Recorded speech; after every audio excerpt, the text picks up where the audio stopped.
ఈరోజు ఒక ప్రత్యేకమైన అంశాన్ని మనం ధ్యానం చేస్తాం. కీర్తన గ్రంథము 105వ అధ్యాయము 4వ వచనాన్ని మనం చదువుకుందాం. కీర్తన గ్రంథము 105వ అధ్యాయము 4వ వచనం. ఎవరైనా ఒకళ్ళు బిగ్గరగా చదవండి. యెహోవాను వెదుకుడి, ఆయన బలమును వెదుకుడి, ఆయన సన్నిధిని నిత్యము వెదుకుడి. ఆయన దాసుడైన అబ్రాహాము వంశస్థులారా, ఆయన ఏర్పరచుకున్న యాకోబు సంతతి వారులారా, ఆయన చేసిన ఆశ్చర్య కార్యములను జ్ఞాపకం చేసుకొనుడి. చాలు. ఈరోజు మనం నేర్చుకునే అంశం వెదకుట. పరిశుద్ధ గ్రంథంలో దేవుడు ఏమి వెదకమన్నాడు? యెహోవాను వెదుకుడి. మత్తయి సువార్త 7వ అధ్యాయము 7వ వచనాన్ని మనం చదివితే అలా ఆయన వెదకమంటున్నాడు. చదవండి ఒకసారి. అడుగుడి మీకు ఇయ్యబడును, వెదుకుడి మీకు దొరుకును, వెదకుడి మీకు దొరుకును, తట్టుడి మీకు తీయబడును. చాలు.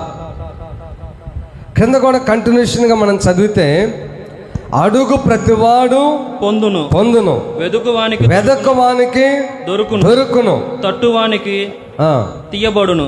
దాదాపుగా దొరుకును, సాధ్యమైనంత దొరుకును, అడిగితే దాదాపుగా దేవుడిచ్చును, అలా లేదు.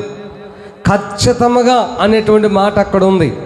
అడుగుడి ఖచ్చితంగా మీకు ఇయ్యబడును, వెదకుడి ఖచ్చితంగా మీకు దొరుకును. అక్కడ అన్నాడు అడుగు ప్రతివాడు పొందును, వెదకు ప్రతివానికి దొరుకును. హల్లెలూయా. కాబట్టి ఏం వెదకాలి? ఒకరోజు నేను చెరువుకి వెళ్తున్నాను చిన్నతనంలో. ఒక ఆయన బజార్లో ఎదుగుతున్నాడు. ఏంటి బాబా ఎదుగుతున్నావు అన్నాను. రూపాయి బిళ్ళ పోయిందయ్యా అన్నాడు. నేనుండి రూపాయి బిళ్ళగా బాబాయ్ పోతే ఏమైంది అన్నాను. అబ్బాయి పిల్లోడా నీకు ఒక విషయం తెలుసా అన్నాడు. ఏంటన్నాను. పెంట మీద రూపాయి పడ్డా నేను వదిలిపెట్టను అన్నాడు ఆయన. హల్లెలూయా. పెంట మీద రూపాయి పడ్డా కానీ ఆ పెంటను అటు ఇటు సరిచేసి ఆ పెంట లోపల ఉన్న రూపాయి తీసి దాన్ని కడుక్కొని తీసుకుంటానని చెప్పాను నాకు. అంటే మనుషులు డబ్బుని వెదుగుతున్నారు. ఏది పోయినా ఎదుగుతారు కానీ అసలు ఎదకవలసిన వాటిని వెదగట్లేదు.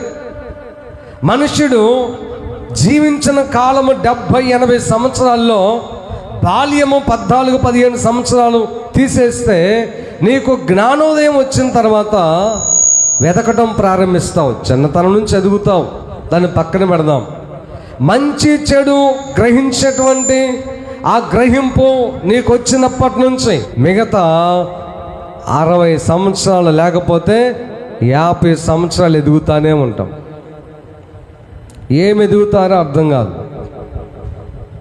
ఉదయాన్నే లేచి పని కోసం ఎదికేవాళ్ళు కొంతమంది, పని చేసిన జీతం కోసం ఎదికేవాళ్ళు కొంతమంది, అనుకున్న మనిషి కోసం ఎదికేవాళ్ళు కొంతమంది, అనుకున్నటువంటి అమ్మేటువంటి ఆ ఐస్ క్రీములు కూరగాయలు అమ్మేటువంటి వ్యక్తి కోసం ఎదికేవాళ్ళు కొంతమంది, పాత ఈనం కోసం ఎదికేవాళ్ళు కొంతమంది. ఇంతకు నువ్వు దేనికోసం ఎదుగుతున్నావు? దేవుడు దేనికోసం ఎదకమన్నాడు? చూడండి, మొట్టమొదటి పాయింట్ కీర్తన గ్రంథము 105వ అధ్యాయము 4వ వచనములో యెహోవాను వెదకుడి. హల్లెలూయా. స్తోత్రం చెప్పండి గట్టిగా. నువ్వు వెదకాల్సింది యెహోవా దేవుణ్ణి, నువ్వు వెదకవలసినది యేసుక్రీస్తు ప్రభువారిని, నువ్వు వెదకవలసింది సృష్టికర్త అయిన దేవుణ్ణి. హల్లెలూయా. ఉదయాన్నే లేవగానే చీపురు ఎదుగుతారు కొంతమంది, ఉదయాన్నే లేవగానే సెల్ ఫోన్ ఎదుగుతారు కొంతమంది, ఉదయాన్నే లేవగానే టీవీ రిమోట్ ఎదుగుతారు కొంతమంది, ఉదయాన్నే లేవగానే బీరువా తాళం ఎదుగుతారు కొంతమంది, ఉదయాన్నే లేవగానే వంటగది ఎట్టుందో ఎదుగుతారు కొంతమంది, ఉదయాన్నే లేవగానే బడ్డీ కొట్టు ఎట్టుందని చెప్పి పరిగెత్తేవాళ్ళు కొంతమంది, ఉదయాన్నే నువ్వు లేవగానే పశువుల తొట్టికి పరిగెత్తేవాళ్ళు కొంతమంది. కానీ నువ్వు ఎక్కడ పరిగెడుతున్నావు? ఎక్కడ ఎదకాలి? ఏమి ఎదకాలంటే ఉదయాన్నే నీవు మోకరించి నిన్ను సృష్టించిన సృష్టికర్త అయిన యెహోవాను వెదకాలి. హల్లెలూయా, హల్లెలూయా. ఉదయాన్నే నువ్వు మోకరించి నీ ఆయుష్ పొడిగించిన యెహోవాను ఎదకాలి.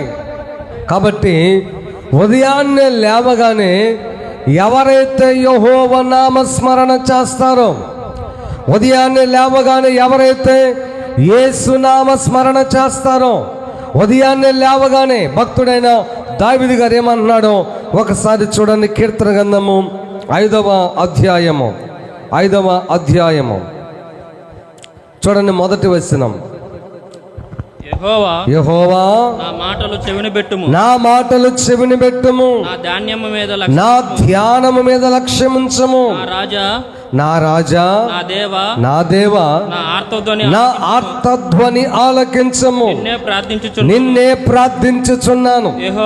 ఉదయమున నా కంఠస్వరము నీకు వినబడను. ఉదయమున నా ప్రార్థన నీ సన్నిధిని ఉదయమనే నీవు యెహోవాను ప్రార్థించాలి. ఎవరితోనూ మాట్లాడకూడదు. ప్రార్థన తగ్గితే శోధన పెరిగిద్ది. ప్రార్థన తగ్గితే ఆర్థిక ఇబ్బందులు వస్తాయి.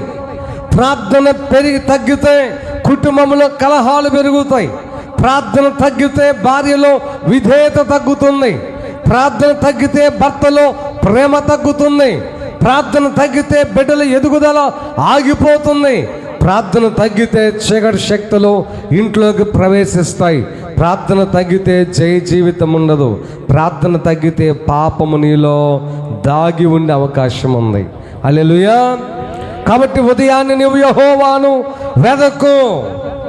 ఉదయాన్ని ఇంకేమి నువ్వు మాట్లాడొద్దు, ఏ పని చేయొద్దు. మంచం దగ్గరే నువ్వు మోకరించు, లేదా నీకు ప్రత్యేకమైన గది ఉంటే గదిలోకి వెళ్ళిపో. కానీ నీ పనులు నువ్వు ఎప్పుడు కూడా చేయటానికి ముందుకి రాకూడదు. అందుకని దేనిని వెదకాలని ప్రభు చెప్తున్నాడు అంటే, యెహోవాను వెదకండి. ఎవరిని వెదకాలి? యెహోవాను. అందుకే ఒక చోట రాయబడుతుంది, యెహోవా మీకు దొరుకు కాలమున ఆయనను వేడుకొనండి అని. ఆయన ఇప్పుడు మనకు దొరికే సమయం. ఉదయాన్నే ఎవరైతే ప్రార్థన చేస్తారో రోజు మొత్తం వాళ్ళకి చాలా కలుసుబాటుగా ఉంటుంది. రోజు మొత్తం ఆహ్లాదకరంగా గడిచిపోతుంది. ఎంతమంది ఉదయాన్నే ఈ రోజు నుంచి యెహోవాను వెదుగుతానని తీర్మానం తీసుకున్నారో వారందరూ గట్టిగా స్తోత్రం చెప్పండి. ఒకసారి మీరే సాక్ష్యం చెప్పాలి దేవునికి. ఉదయాన్నే ప్రార్థన చేస్తానన్నారు. అయితే ఆ ప్రార్థనలో కొన్ని అంశాలు ఉండాలి. అది నేను వివరించను కానీ టూకీగా చెప్తాను. ఉదయాన్నే నువ్వు లేవగానే స్తుతి అర్పణ ఉండాలి. స్తుతి యాగము, స్తుతి అర్పణ, స్తోత్రార్పణ అంటారు. అంటే లేవగానే ఆయుష్ పొడిగించిన దేవునికి స్తోత్రం చెప్పండి. నీ కుటుంబాన్ని దేవుడు నీకు ఇచ్చాడు, చూసుకునే భాగ్యం ఇచ్చాడు, స్తోత్రం చెప్పండి. ఆ తర్వాత దేవుడు నీకు ఇచ్చిన ప్రతి దానిని బట్టి స్తోత్రాలు చెప్పండి ఉదయాన్నే. హల్లెలూయా. ఆ తర్వాత నెక్స్ట్ వెంటనే కాపాడే ప్రార్థన చేయబాకండి. కాపాడే ప్రార్థన అంటే ఇక నీవు, నీ భార్య, నీ పిల్లలు, మీ తాత, నీ ముత్తాత ఎవరు చచ్చిన వాళ్ళ గురించి కూడా చేస్తున్నారు.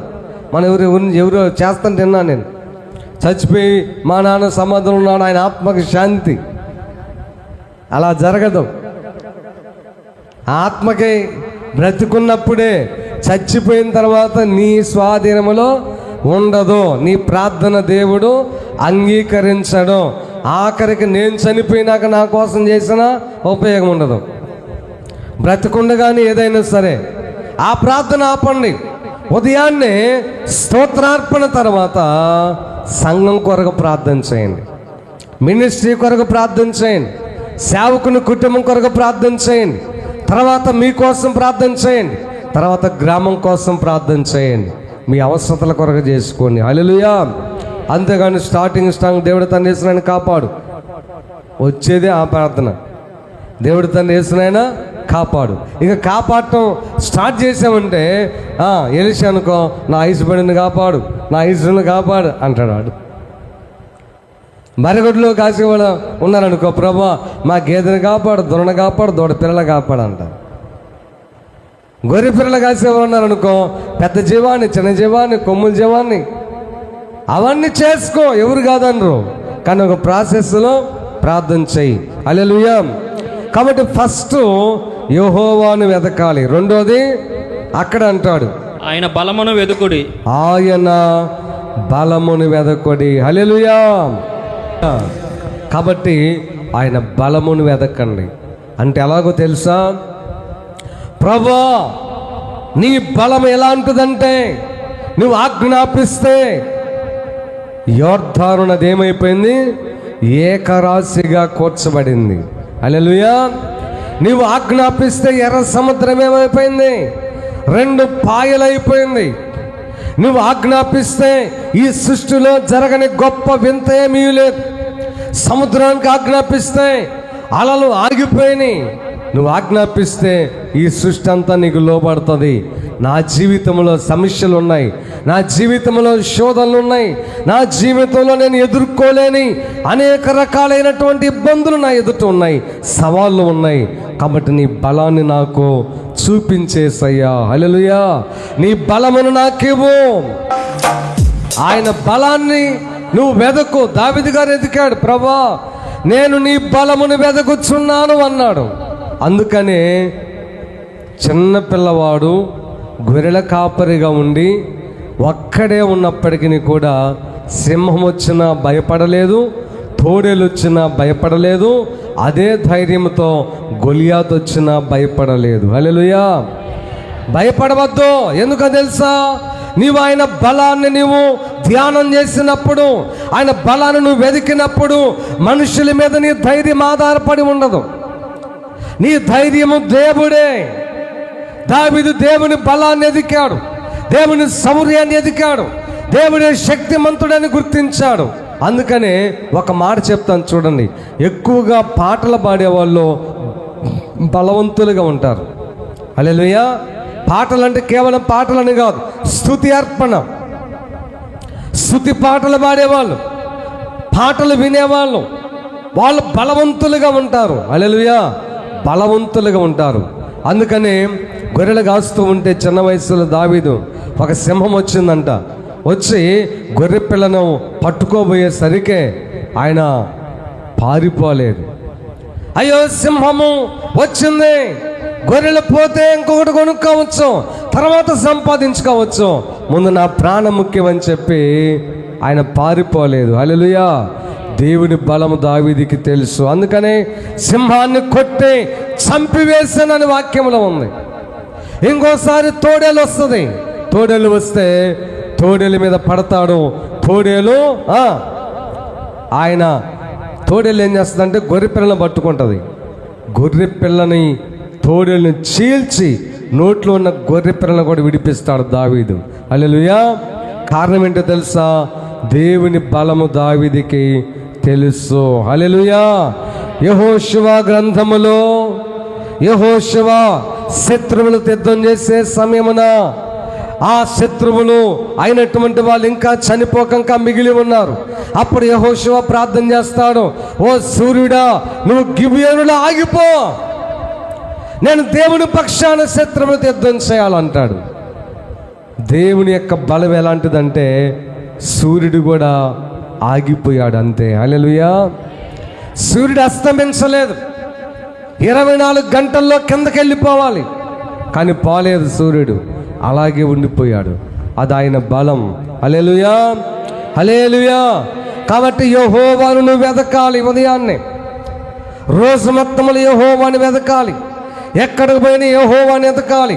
తర్వాత ఆయన బలాన్ని నువ్వు వెతకాలి, ఆయన బలాన్ని నువ్వు స్మరణ చేసుకోవాలి, ఆయన బలం గురించి నువ్వు ధ్యానం చేయాలి. హల్లెలూయా. ఆయన బలము చాలా గొప్పదండి. ప్రియ దేవుని బిడ్డలారా, ఆయన ప్రక్కనే ఉన్న దూతల బలం ఎంతో తెలుసా? ఒక్క దూతకే 1,85,000 మంది బలం ఉంటుందంట. అంటే ఎక్కువే, కాకపోతే దూత ఆ రోజు అంతమందిని చంపాడు కాబట్టి దాన్ని బట్టి మన అంచనా అంతే.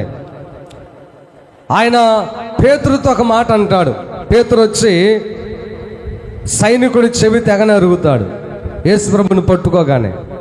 అప్పుడు యేసుప్రభు అంటాడు, పేతురు నీ కత్తి వరలో పెట్టము, నేను నా తండ్రిని వేడుకుంటే 12 వ్యూహముల కంటే ఎక్కువైన సైన్యాన్ని నాకు పంపించడా. వ్యూహం అంటే గొప్ప సైన్యం. అలాగ 12 గొప్ప సైన్యాలను పంపిస్తానన్నాడు. గొప్ప సైన్యాలు పక్కన పెడదాం, ఒక్క దూత బలం 1,85,000. ఒక సైన్యములు ఎన్నో లక్షల దూతలు ఉండొచ్చు. అక్కడ ఉన్న వాళ్ళు ఎవరన్నా బతుకుతారా? పీసు అయిపోతారు, కనపడిన కూడా కనపడరు. ఆయన బలం అంత గొప్పది. హల్లెలూయా, హల్లెలూయా. సాతాను కంటే ఎక్కువ బలము కలిగిన దేవుడు, సాతానును కాళ్ళతో చితకదొక్కే దేవుడు. అల్పుడును అయోగ్యుడను ఆయన నామమును ప్రార్థిస్తే నీవు సాతాను ఓడిపోతున్నాడు, సాతాను పారిపోతున్నాడంటే ఆయన బలం ఎంత గొప్పదో ఆలోచించేయండి. స్తోత్రం చెప్పండి. హల్లెలూయా.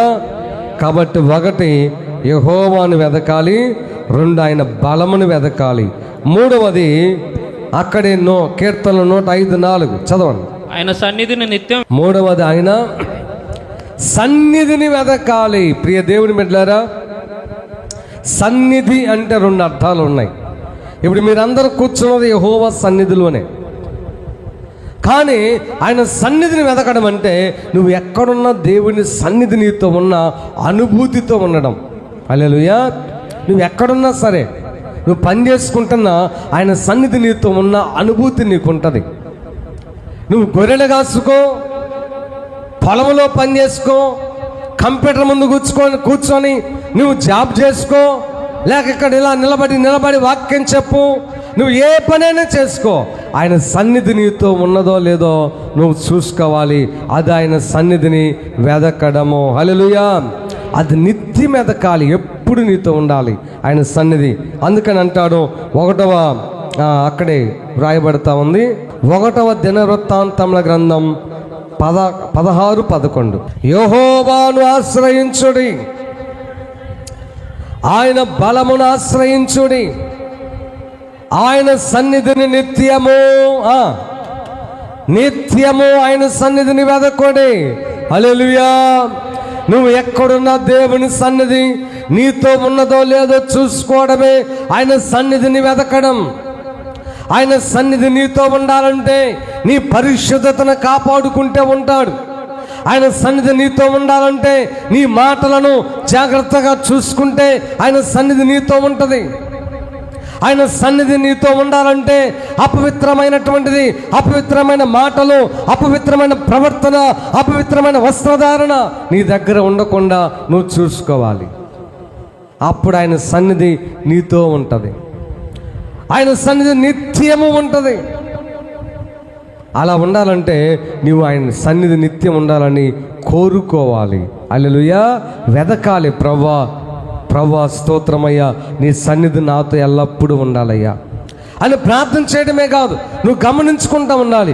ఏంటి ఆత్మ లేదు, హృదయం ఎందుకు కఠినంగా ఉంది, ప్రేమ రావట్లేదేంటి, అయ్యో అనవసరంగా ఈ మాట అన్నానే, దేవుని ఆత్మ నాలో నుంచి పోతుందేమో, అరే అనవసరంగా ఇక్కడ కూర్చొని టైంపాస్ చేస్తున్నానే, ఈ ప్యాక్ హోటళ్ళ దగ్గర నేను ఎందుకు కూర్చోవాలి, ఈ సినిమా ముచ్చట్లా చెప్పుకునే వాళ్ళ దగ్గర నేనెందుకు కూర్చోవాలి, ఈ మందు దగ్గర వాళ్ళ దగ్గర నేనెందుకు కంపెనీ ఇవ్వాలి, దేవుని సన్నిధి నాలో నుంచి వెళ్ళిపోతుందేమో.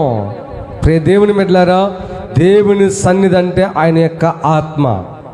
ఆయన సన్నిధి అనే దేవుని ఆత్మ నీలో నుంచి పోతే ఒట్టివాడవైపోతావు, ఒట్టిదానివైపోతావు.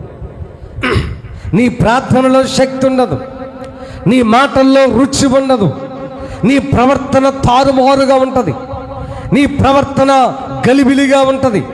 ఏం మాట్లాడుతున్నావు అర్థం కాదు, ఎలా ప్రవర్తిస్తున్నావు అర్థం కాదు, నీ పిల్లాన్ని ఎలా పిలుస్తున్నావో నీకు అర్థం కాదు, సమస్య అవుతున్నా నీకు అర్థం కాదు, గొడవ అవుతున్నా నీకు అర్థం కాదు. ఎందుకంటే ఆత్మ నీలో నుంచి పోయిన తర్వాత గ్రహింపు శక్తి నీకు ఉండదు.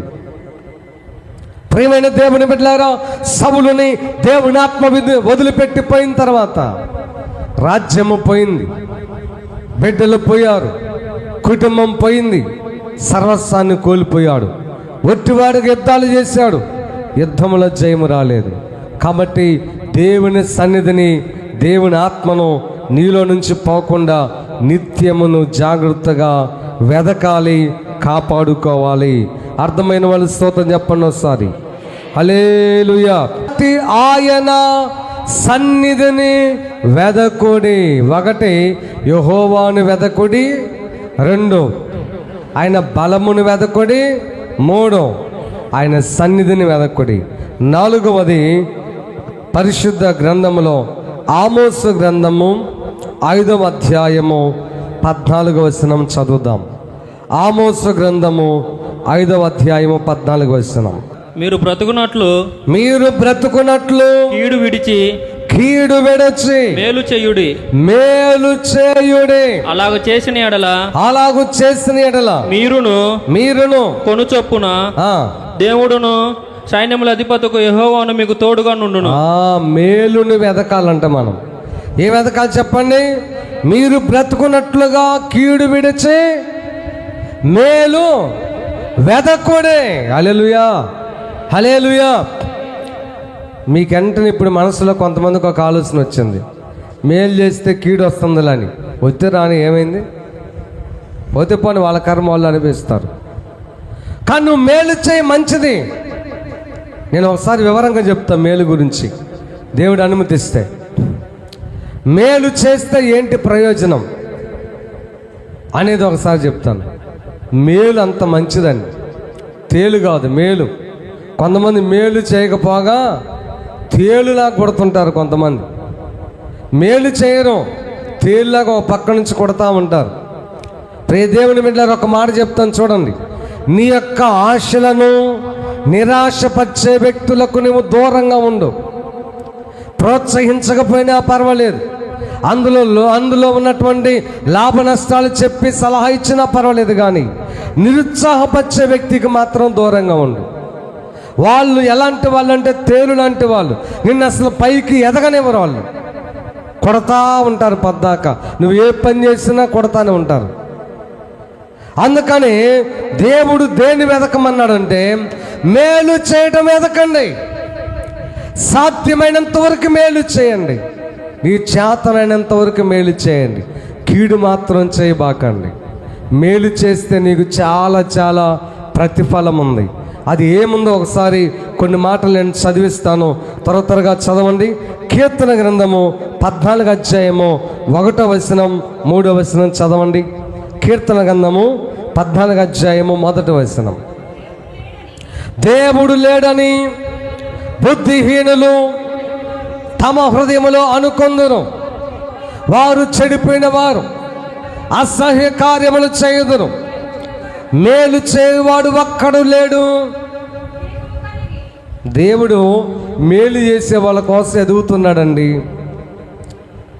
నా బిడ్డలకు ఎవరైనా మేలు చేస్తారేమో, అలాంటి వ్యక్తి నాకు కావాలి. నా సిలువ గురించి చెప్పి మేలు చేస్తారేమో, స్వార్థ వ్యాపకం చేసి మేలు చేస్తారేమో, నశించిపోతున్న వ్యక్తులకు మంచి విషయాలు చెప్పి మేలు చేస్తారేమో. ఈ ప్రపంచానికి, దేశానికి, ఈ ప్రజలకు మేలు చేయవాడు ఒక్కడ కనపడలేదంట దేవునికి. దేవుడు వెదుగుతున్నాడు. నీవు గనక మేలు చేసే వ్యక్తి అయితే నువ్వు దేవుని దృష్టిలో పడిపోతావు అంతే. దేవుడు ఎదుగుతున్నాడు. దేవుడు ఎవరి కోసం ఎదుగుతున్నాడంటే మేలు చేసే వాళ్ళ కోసం ఎదుగుతున్నాడు. అందుకే ఆ దేవుడు అన్నాడు, నీవు మేలు చేయి, మేలు చేయడానికి నువ్వు కూడా వెదుకన్నాడు. ఏమండి ప్రియ దేవుని బిడ్డలారా, దేవునికి ఇష్టమైనటువంటి ఒక మంచి పదమే మేలు చేయటము. హల్లెలూయా. 3వ వచనం కూడా చదవండి. వారందరూ దారి తొలగి బొత్తిగా చెడి ఉన్నారు.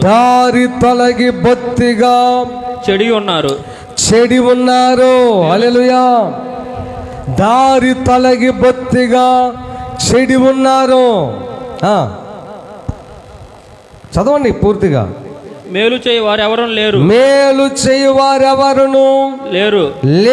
ఒక్కడైనను లేడు. ఒక్కడ కూడా లేడండి. దేవుడు ఎదికాడంట. ఫలానమ్మాయి మేలు చేస్తుందేమో, ఫలానబ్బాయి మేలు చేస్తాడేమో, మేలు చేసే మనసు వీళ్ళు అలవర్చుకుంటారేమోనని చెప్పి ఎంత వెదికినా ఒక్కడ కూడా దేవునికి కనపడలేదంట.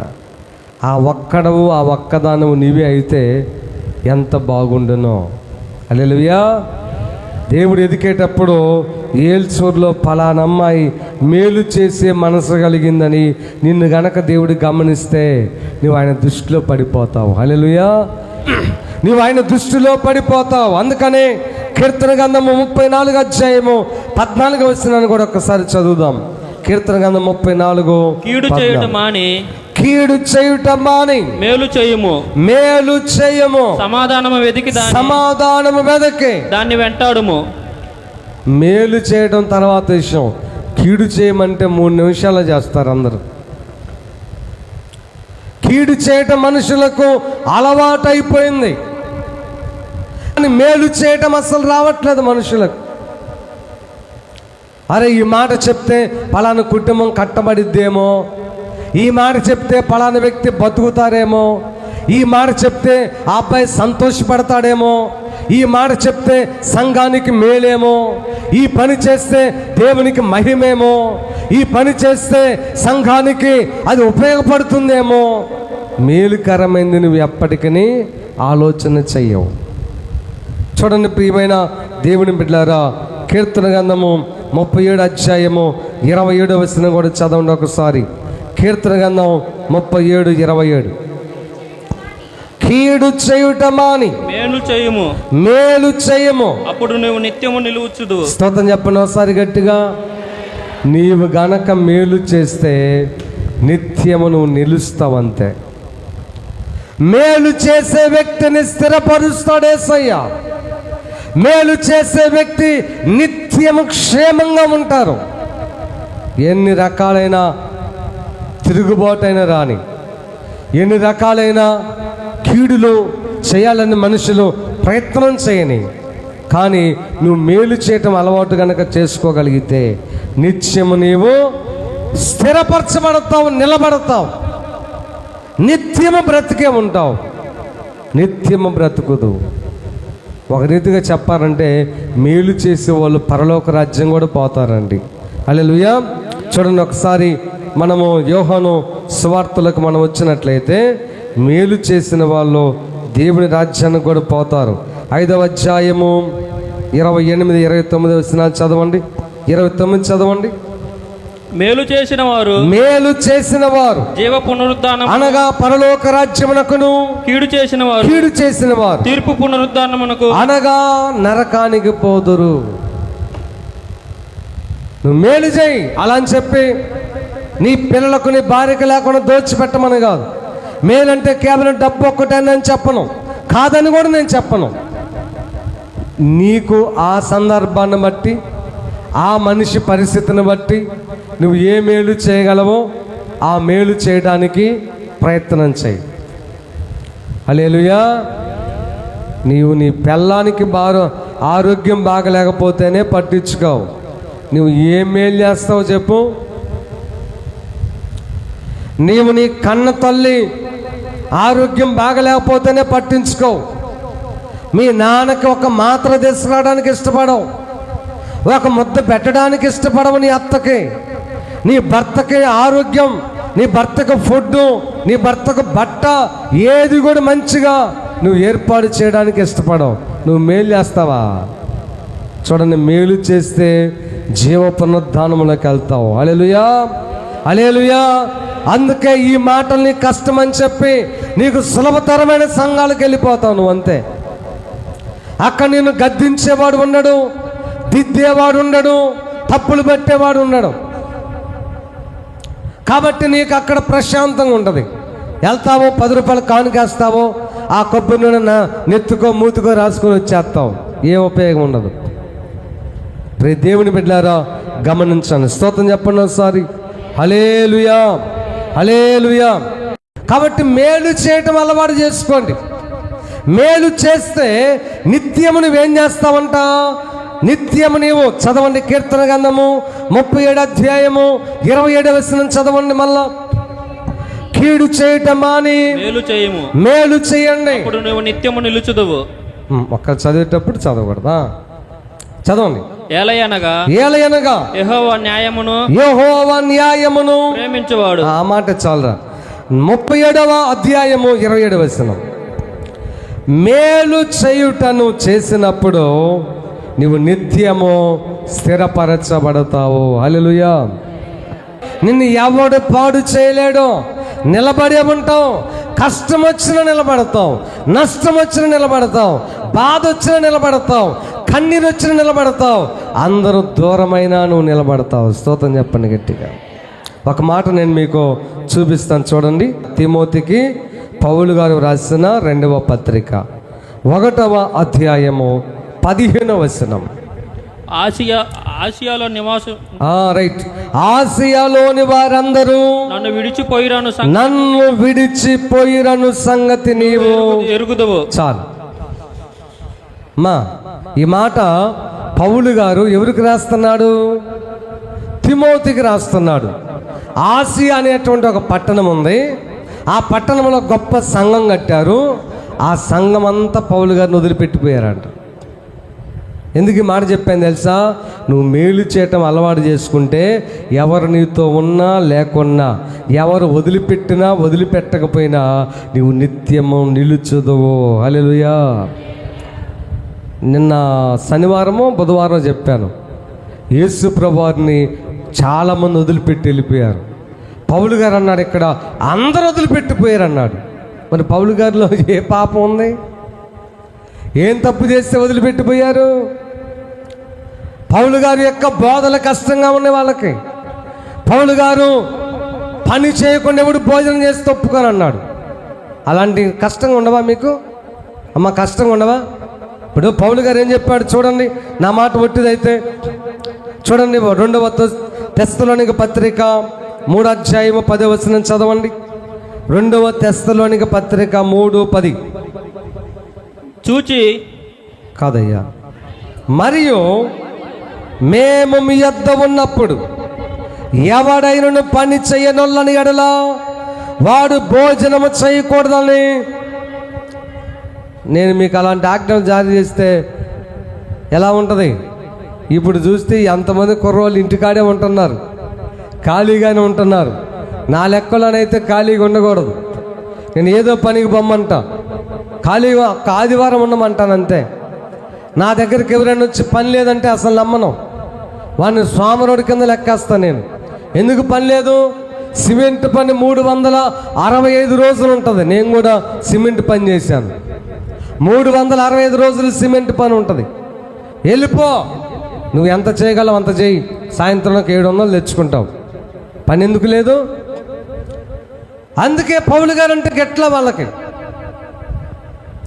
పౌలు గారు బోధ జడల గురించి చెప్పాడు, వస్త్రధారణ గురించి చెప్పాడు, ఆభరణల గురించి చెప్పాడు, అనేక విషయాలు చెప్పాడు. అందుకని వాళ్ళు కష్టంగా ఉంది, వదిలిపెట్టిపోయారు.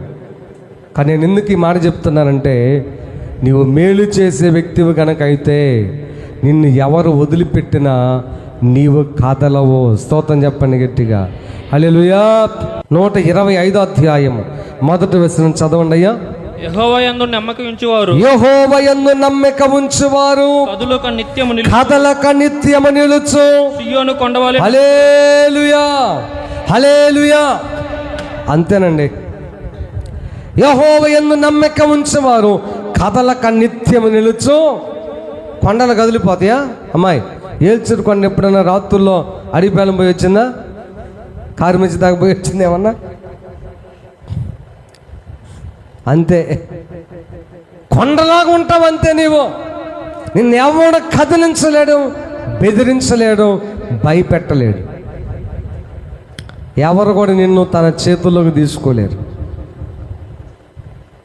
ఎప్పుడో తెలుసా?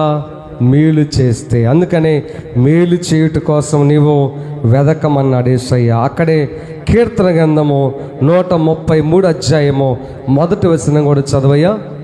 కీర్తన గ్రంథము 133 1వ వచనం. సహోదరుల ఐక్యత కలిగి నివసించుట ఎంత మేలు, ఎంతో మనోహరము. హల్లెలూయా. ఏదంట మేలు? నివసించడం, కలిసి ఉండటం మేలు, ఐక్యతగా ఉండటం మేలు. కాబట్టి ప్రియమైన దేవుని బిడ్డలారా, నేను ముగింపులోకి వస్తున్నాను. నువ్వు ఈ మధ్యాహ్న కాల సమయంలో దేనిని వెతకాలంటే యెహోవాని వెతకాలి. 2వది ఆయన బలాన్ని వెతకాలి. 3వది ఆయన సన్నిధిని నిత్యం ఎదకాలి. 4వది మేలు చేయుట కోసం ఎదకాలి. 5వది నేను ఇప్పుడు చెప్తున్నాను. మత్తయి రాసిన సువార్త 6వ అధ్యాయము 33వ వచనం చదవండి. మొదట నా నీతిని, నా రాజ్యమును వెదకుడి, అప్పుడు అవన్నీ మీకు చెప్పాలి. అమ్మ అందరు చెప్పండి.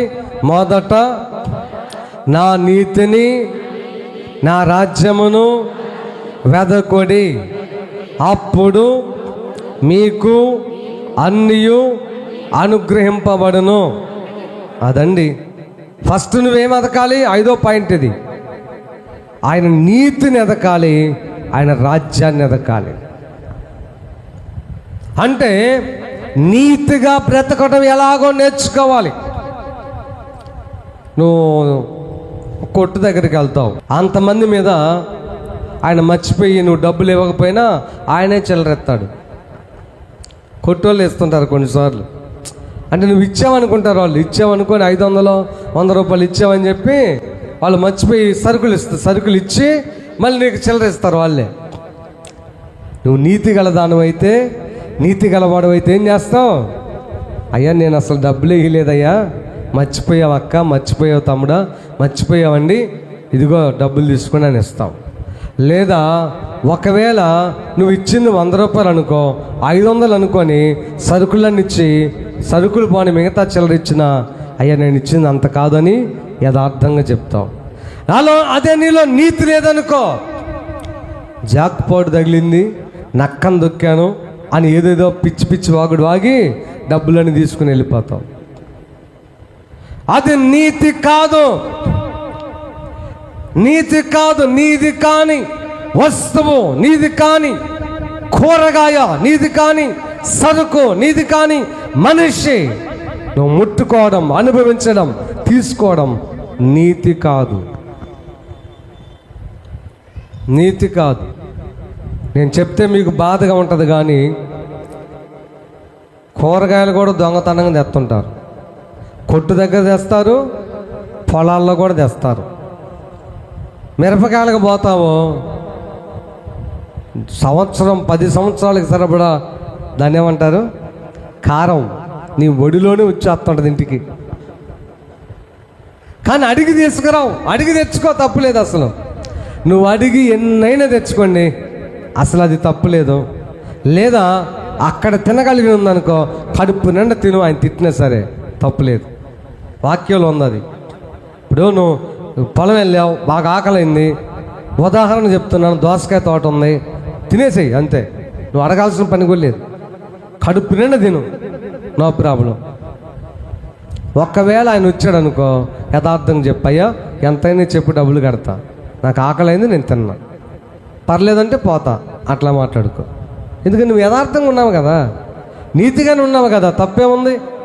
అలా కాకుండా దొంగతనంగా కూరగాయలు, దోసకాయలు, దొండకాయలు, టమాటాలు, కొంతమంది ఏమో ఆ బండోడు వస్తే చాలు, ఈ టమాటా బాగలేదని ఇటు, ఆ పచ్చిమిర బాగలేదని అటు, వంకాయ బాగలేదని కింద రకరకాలుగా వేసి ఆ బండి పోయినాక మొత్తం ఎరుకొని పచ్చడి దొక్కుంటా ఉంటాం. చాలా తప్పు, చాలా తప్పు అది. ఎందుకు అలాంటిది? వృధాగా అలాంటి అన్యాయ పనులు చేస్తే ఆస్తి నిలబడదు. నీకు తెలుసా? నీకు ఆస్తి నిలబడదు. ఉండటానికి నీకు కనబడితే పొలం గెలం, నువ్వు అనుభవించలేవు, అప్పులు పాలైపోతావు. నీ మనవరాళ్ళు, కొడుకులు, కోడళ్ళు అమ్మేసుకుంటారు అంతే. ఒక చిన్న దొండకాయ వంకాయ కోసం ఎందుకు అంత పాడు చేసుకోవడం? యథార్థంగా ఉండు. హల్లెలూయా. యథార్థంగా ఉండు. అడిగి తీసుకో, అడిగి నువ్వు తెచ్చుకో, బేరవాడు. అంతేగాని నీతి మారిన పనులు చేయొద్దు. అందుకని వాక్యం ఉంది, ఆయన నీతిని వెతుక్కో. స్తోత్రం చెప్పండి గట్టిగా. బైబిల్లో వ్రాయబడతా ఉంది, నీతి నిమిత్తం హింసింపబడువారు ధన్యులు, వారు దేవుని రాజ్యానికి వెళ్తారు. నీతిగా బ్రతుకు. స్తోత్రం చెప్పండి.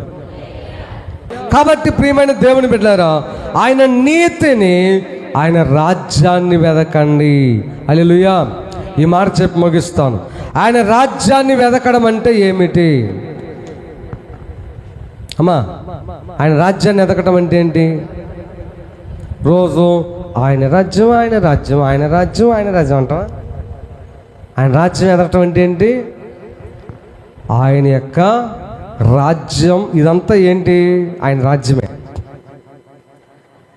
ఎవరైతే నమ్మి బాప్తిసం పొంది రక్షించబడతారో వాళ్ళు దేవుని రాజ్యానికి వస్తారు. అది ఆయన రాజ్యం. ఆయన రాజ్యాన్ని వెతకడం అంటే దేవుని రాజ్యాన్ని ఎలా కట్టాలి, ఆయన రాజ్యంలోకి మనుషులను ఎలాగా తీసుకుని రావాలి, ఆయన రాజ్యాన్ని ఎలాగ ఎస్టాబ్లిష్ చేయాలి, వ్యాపింపచేయాలి. అది ఉదయాన్నే లేవగానే ఆయన రాజ్యం కొరకు ప్రార్థన చేస్తాం. అంటే ప్రభా, మీ రాజ్యంలో భాగంగా మేము అగాపే అనే మినిస్ట్రీస్ ఏర్పాటు చేసుకున్నాం. ఇప్పుడు 7-10 స్థలాలకు వెళ్ళింది. ఇంకా వెళ్ళాలి ప్రభా మా మినిస్ట్రీ. అయ్యా ఇదిగో గుంటూరు జిల్లా, తర్వాత ప్రకాశం జిల్లా వరకే ఉంది. ఈసారి కృష్ణా జిల్లా పోవాలి, ఇతర రాష్ట్రాలకు పోవాలని నీవు దేవుని రాజ్య వ్యాప్తి కోసం నువ్వు ప్రార్థన చేస్తావు. హల్లెలూయా. ప్రార్థన మాత్రమే కాకుండా నీ వంతుగా నువ్వు ప్రయాసపడతావు.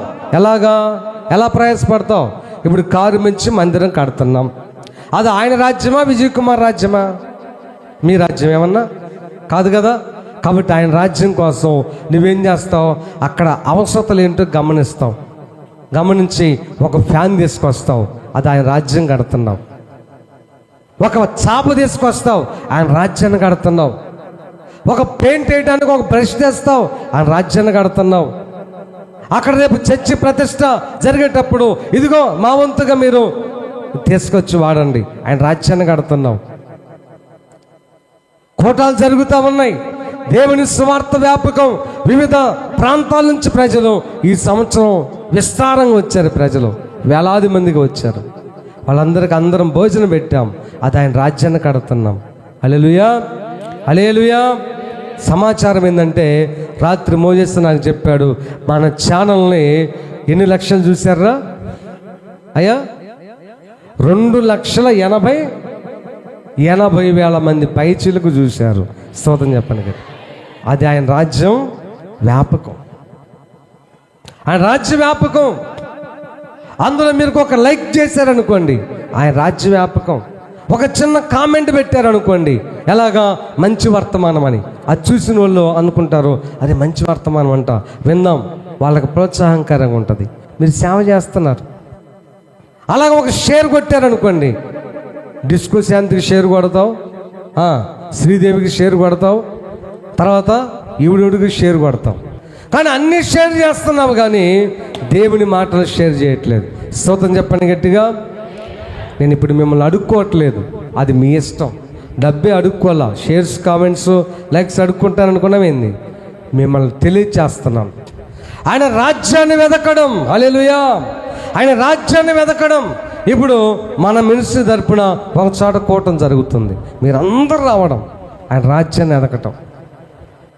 బైకులు ఉంటే బైకులు వేసుకొని, కార్లు ఉంటే కార్లు వేసుకొని, అలాగే అవకాశం ఉంటే నడిచి, లేదా ఆటోలు వేసుకొని ఖర్చు పెట్టుకొని, మోజెస్సు ఆటో పెట్టాయంటే పెడదాం అని తచ్చాడుతున్నాడు అనుకో. ఏందయ్యా డబ్బులు లేవా?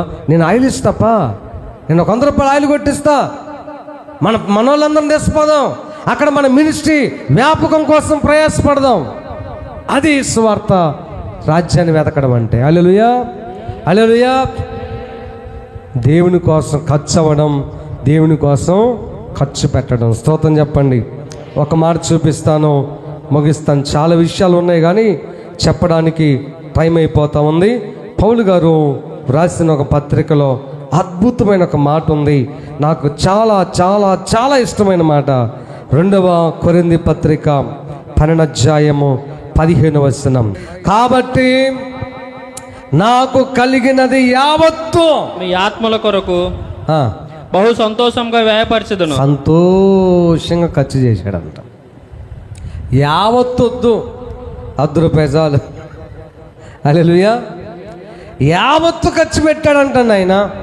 అమ్మా నాకెళ్ళి చూడండి, అది చెప్పేసరికి మీకు మైండ్లో ఇంక పని చేయవు. ఏది ఆడకొచ్చే కదా తేడా పడింది. ఇంకా వేరే చెబితే బాగా అంటారు. దీని కాడికి వచ్చేసరికి వెనకపోయినా పర్లా. నాకు కలిగినది యావత్తు చెప్పండి. ఏమండి? మీ ప్రార్థన, మీ సహకారము, నా పొదుపు, దేవుని కృప ఒక్కసాటే మనం ఉండలా. గుర్తుపెట్టుకోండి, మన సంఘం గట్టి సంఘం. మీకు అది అర్థం కావట్లేదు. మన సంఘము ప్రార్థించే సంఘం. హల్లెలూయా. మన సంఘములో దేవుని ఆత్మ పనిచేస్తున్న సంఘం. మన సంఘం అనేక సంఘాలకి ఒక దిశానిర్దేశం చేసే రోల్ మోడల్ సంఘం ఉంది. హల్లెలూయా. ఎంతోమంది నేర్చుకున్నారు. మన దగ్గరకు వాక్యం చెప్పడానికి వచ్చిన పాస్టర్లు కూడా మన దగ్గర నుంచి నేర్చుకుని వెళ్ళిన వాళ్ళు ఉన్నారు, తెలుసా? అలాంటి గొప్ప సంఘం మన సంఘం. పూర్వం పెద్దలు ఎంతోమంది, యేసుదాసు గారు, ప్రేమే గారు, తిమోతి గారు, లాజరు గారు, ఎంతోమంది భక్తులు ఇక్కడ కన్నీరు కాచినటువంటి స్థలం ఇది. హల్లెలూయా. ఎంతో మహిమ కలిగిన స్థలం. అందుకనే ఎక్కడే ఆగిపోవాలా. మీ ప్రార్థన, మీ కన్నీరు, మీరు ఇచ్చే ప్రతి పైసా నేను వ్యర్థం చేయలా, పొదుపు చేశాను, జాగ్రత్త చేశాను. కాబట్టి ఒక ఊరు తర్వాత ఒక ఊరు, ఒక ఊరు తర్వాత ఒక ఊరు, అలాగ స్థలాలు కొంటాం, అలాగ చేస్తా దేవుని యొక్క రాజ్యాన్ని వెదుగుతూ ఉన్నాం అందరం కలిసి. హల్లెలూయా. మీరందరూ రాజ్యాన్ని కడుతున్నారు మీకు తెలియకుండానే. మీ రాజ్యాన్ని కడుతున్నారు మీరు. అలాగే మీరు రాజ్యాన్ని కట్టాలి. పూర్వం ప్రియ దేవుని బిడ్డలారా, మన దాకా సువార్త వచ్చిందంటే పౌలు గారిలాగా వాళ్ళకున్న సమస్తాన్ని దేవుని కోసం ఖర్చు పెట్టబట్టే ఆయన రాజ్యం మన దాకా వచ్చింది. యేసుదాసు గారు అద్దెంకు నుంచి నడుచుకుంటూ వచ్చేవాడు, లారీలు ఎక్కేవాడు, దిగేవాడు. మనకి ఇక్కడ సేవ వచ్చిందంటే ఆయన ప్రయాసపడితేనే, ఆయన ఖర్చు పెడితేనే, అలాగే భక్తులందరూ అలా చేస్తేనే. ఇంగ్లాండ్ దేశం నుంచి మన ప్రాంతం, అమెరికా నుంచి మన ప్రాంతం, ఇజ్రాయెల్ దేశం నుంచి మన దేశం, ఇజ్రాయెల్ దేశం నుంచి మన దేశం 2000 సంవత్సరాల కంటే పూర్వం సముద్ర మార్గమున ప్రయాణం చేయాలంటే ఆ ఓడలో ఇప్పుడున్న నాగరికత ఉంటుందా చెప్పండి? ఆ కాలంలో ఆ ఓడల్లో కరెంటు ఉందో లేదో తెలియదు. కొన్ని సంవత్సరాలు పట్టేది, నెరలు పట్టేది. తిండి లేక ఉండి వచ్చి తోమగారు మనకు దేవుని రాజ్యాన్ని పరిచయం చేశాడు. హల్లెలూయా. నువ్వు అలాగ ప్రయాసపడతావా? దేవుని రాజ్యం కోసం ప్రయాసపడతావా? నీకున్న వస్తువులను దేవుని కోసం వాడతావా? నీకున్న వాహనాలు దేవుని రాజ్యం కోసం వాడతావా? నీకున్న జ్ఞానాన్ని దేవుని రాజ్యం కోసం వాడతావా? నీకున్న చదువుని దేవుని రాజ్యం కోసం వాడతావా? నీకున్న టాలెంట్ని దేవుని రాజ్యం కోసం వాడుతున్నావా? రోజుకొక డెకరేషన్ బిడ్డలు చేస్తున్నారంటే వాళ్ళకున్న జ్ఞానాన్ని దేవుని రాజ్య వ్యాప్తి కోసం ఉపయోగిస్తున్నారు. అలాగా డెకరేషన్ ఐటమ్ ఎవరైనా తెచ్చారంటే దేవుని రాజ్యం కోసం వాళ్ళ యొక్క ధనాన్ని వాడుతున్నారు. ఈ టేబుల్స్ తీసుకొచ్చారు అంటే అలా చేస్తున్నారు, ఈ టేబుల్ తెచ్చారంటే అలా చేస్తున్నారు. అలాగే ఏది చేసినా సరే మీరు దేవుని రాజ్య వ్యాప్తి కోసం ప్రయాసపడుతున్నారు. హల్లెలూయా. అందుకే ఒక మాట అన్నాడు అన్నమాట, ఆయన రాజ్యం, ఆ నీతిని వెదిగితే అప్పుడు అవన్నీ అంటే ఏంటి? ఇల్లా వచ్చింది అంతే, కారా వచ్చింది, డబ్బా వచ్చింది, బంగారమా వస్తుంది, పిల్లలకు మంచి భార్య, మంచి వివాహం కావాలా వస్తుందంతే, పిల్లలకు మంచి ఉద్యోగాలు కావాలా వచ్చేస్తాయి. నువ్వు పెట్టిన ప్రయాస ఎప్పటికీ వ్యర్థం కాదు. హెబ్రీ పత్రికలో ఒక మాట అన్నాడండి, మీరు నా నామమును బట్టి చూపిన ప్రేమను మరుచుటకు నేను అన్యాయస్తుని కాను. హల్లెలూయా. హల్లెలూయా. ఏమండి, సజ్జాపురం నడుచుకుంటూ వెళ్ళాం, సైకిల్ కూడా లేని రోజుల్లో, సరిగ్గా బాట లేదు. కానీ ఇప్పుడు నెంబర్ 1 బాట పడింది. హల్లెలూయా. సేవ కట్టబడింది. అడిపాల నడుచుకుంటూ వెళ్ళాం, నెంబర్ 1 బాట పడింది. కార్యమిచ్చి నడుచుకుంటూ వెళ్ళాం. అప్పట్లో బాట ఉందలే కాదంటలేదు, అక్కడ కూడా మంచి సేవ. దేవుడు మనకు 2 సంఘాలు లెక్క, అది కూడా మన సంఘమే. ఏమో రేపు అడిపాలలో కూడా సంఘం రావచ్చేమో, చెప్పలేం. ఆ రోజున నేను ప్రయత్నం చేయలేదు, ఇప్పటికి ప్రయత్నం చేయలేదు. దేవుడు ఒకవేళ చెప్తే వెళ్తానేమో. చుట్టుపక్కల గ్రామాలు, నాకు ఒకటే ప్రయాస. హల్లెలూయా, హల్లెలూయా. వేరే ధ్యాస, ఆశ, కోరిక లేనే లేదు. హల్లెలూయా. ఆయన రాజ్యాన్ని వ్యాప్తి చెందించడం, ఆయన రాజ్యం కోసం ప్రయాసపడటం, అప్పుడు అవన్నీ మీకు అన్నీ ఇస్తాడని యేసయ్య. మీరు తెలియక కేవలం మీకోసం మీరు ప్రార్థన చేసుకుంటున్నారు, అందుకే మీకు రావట్లా. కేవలం ప్రభా నా కూతురుకు ఉద్యోగం దయచేయ్యా, నా కొడుకు పెళ్లి చేయ్యా, మా గేదెకున్న కడుపులో నొప్పి తీసేయ్యా, జ్వరం తగ్గించి చిన్న చిన్న ప్రార్థనలు. అందుకే కార్యం జరగట్లా. ఆయన రాజ్యాన్ని కట్టండి, కార్యాలు జరుగుతాయి. హల్లెలూయా, హల్లెలూయా. ముగిస్తున్నాను. ఈరోజు అంశం ఏంటి చెప్పండి? వెదకుడి. ఏం వెదకాలి? ఫస్ట్ యెహోవాను వెదకడి. 2 వెరీ గుడ్, బాగా చెప్తున్నారా. 3వది మేలు చేయుట వెదకండి. 4, 5వది ఆయన నీతిని, ఆయన రాజ్యమును. ప్రార్థన చేసుకుందాం కళ్ళు మూసుకొని.